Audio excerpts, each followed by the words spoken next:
85. D. As regards the next kind called virtue concerning requisites, here is the text: reflecting wisely, he uses the robe only for protection from cold, for protection from heat, for protection from contact with gadflies, flies, wind, burning and creeping things, and only for the purpose of concealing the private parts.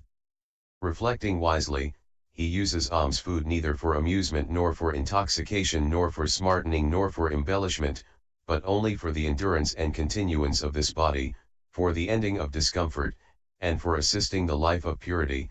Thus I shall put a stop to old feelings and shall not arouse new feelings, and I shall be healthy and blameless and live in comfort.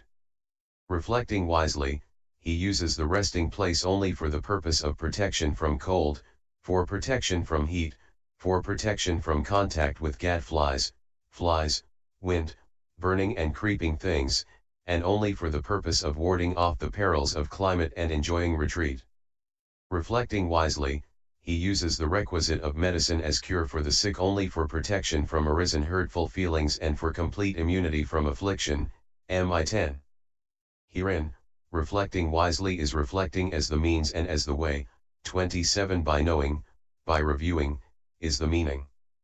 And here it is the reviewing stated in the way beginning, for protection from cold, that should be understood as reflecting wisely. 86. Herein, the robe is any one of those beginning with the inner cloth.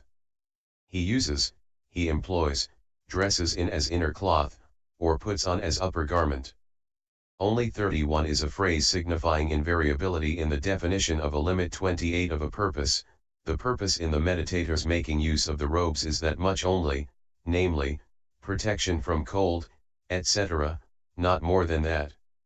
From cold, from any kind of cold arisen either through disturbance of elements internally or through change in temperature externally. For protection, for the purpose of warding off, for the purpose of eliminating it so that it may not arouse affliction in the body. For when the body is afflicted by cold, the distracted mind cannot be wisely exerted. That is why the Blessed One permitted the robe to be used for protection from cold. So in each instance, except that from heat means from the heat of fire, the origin of which should be understood as forest fires, and so on. 87. From contact with gadflies and flies, wind and burning and creeping things. Here gadflies are flies that bite, they are also called blind flies. Flies are just flies. Wind is distinguished as that with dust and that without dust. Burning is burning of the sun. Creeping things are any long creatures such as snakes and so on that move by crawling. Contact with them is of two kinds, contact by being bitten and contact. And that does not worry him who sits with the robe on. So he uses it for the purpose of protection from such things. 88. Only, the word is repeated in order to define a subdivision of the invariable purpose, for the concealment of the private parts is an invariable purpose, the others are purposes periodically. Herein, private parts are any parts of the pudendum. For when a member is disclosed, conscience, hyri, is disturbed, kapati, offended.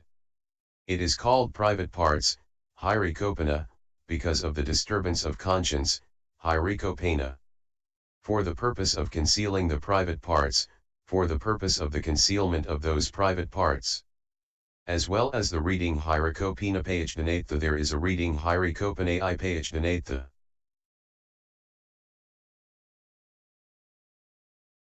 89. Alms food is any sort of food. For any sort of nutriment is called alms food, piapta lit.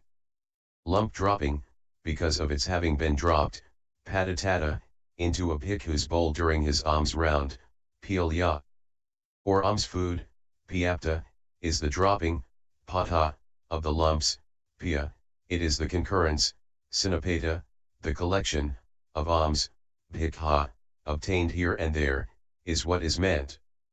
Neither for amusement, neither for the purpose of amusement, as with village boys, etc., for the sake of sport, is what is meant. Nor for intoxication, not for the purpose of intoxication, as with boxers, etc., for the sake of intoxication with strength and for the sake of intoxication with manhood, is what is meant. 32 Nor for smartening, not for the purpose of smartening, as with royal concubines, courtesans, etc., for the sake of plumpness in all the limbs, is what is meant. Nor for embellishment, not for the purpose of embellishment, as with actors, dancers, etc., for the sake of a clear skin and complexion, is what is meant. 90 And here the clause neither for amusement is stated for the purpose of abandoning support for delusion, nor for intoxication is said for the purpose of abandoning support for hate, nor for smartening nor for embellishment is said for the purpose of abandoning support for greed. And neither for amusement nor for intoxication is said for the purpose of preventing the arising of fetters for oneself. Nor for smartening nor for embellishment is said for the purpose of preventing the arising of fetters for another. And the abandoning of both unwise practice and devotion to indulgence of sense pleasures should be understood as stated by these four. Only has the meaning already stated. 91 Of this body, of this material body consisting of the four great primaries. For the endurance, for the purpose of continued endurance. And continuance, for the purpose of not interrupting life's continued occurrence, or for the purpose of endurance for a long time. He makes use of the alms food for the purpose of the endurance, for the purpose of the continuance, of the body, as the owner of an old house uses props for his house, and as a carter uses axle grease, not for the purpose of amusement, intoxication, smartening, and embellishment. Furthermore, endurance is a term for the life faculty. So what has been said as far as the words for the endurance and continuance of this body can be understood to mean, for the purpose of maintaining the occurrence of the life faculty in this body. 92 For the ending of discomfort, hunger is called discomfort in the sense of afflicting. He makes use of alms food for the purpose of ending that, like anointing. Chapter I Description of virtue. A wound, like counteracting heat with cold, and so on. For assisting the life of purity, for the purpose of assisting the life of purity consisting in the whole dispensation and the life of purity consisting in the path. For while this bhikkhu is engaged in crossing the desert of existence by means of devotion to the three trainings depending on bodily strength whose necessary condition is the use of alms food, he makes use of it to assist the life of purity just as those seeking to cross the desert use their child's flesh. 29 Just as those seeking to cross a river use a raft, and just as those seeking to cross the ocean use a ship.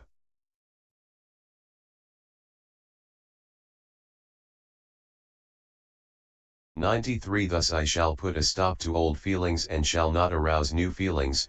33 Thus as a sick man uses medicine, he uses alms food, thinking, by use of this alms food I shall put a stop to the old feeling of hunger, and I shall not arouse a new feeling by immoderate eating, like one of the proverbial Brahmans, that is, one who eats till he has to be helped up by hand, or till his clothes will not meet, or till he rolls there on the ground, or till crows can peck from his mouth, or until he vomits what he has eaten. Or alternatively, there is that which is called old feelings because, being conditioned by former karma, it arises now in dependence on unsuitable immoderate eating. I shall put a stop to that old feeling, forestalling its condition by suitable moderate eating. And there is that which is called new feeling because it will arise in the future in dependence on the accumulation of karma consisting in making improper use of the requisite of alms food. Now I shall also not arouse that new feeling, avoiding by means of proper use the production of its root. This is how the meaning should be understood here. What has been shown so far can be understood to include proper use of requisites, abandoning of devotion to self-mortification, and not giving up lawful bliss, pleasure.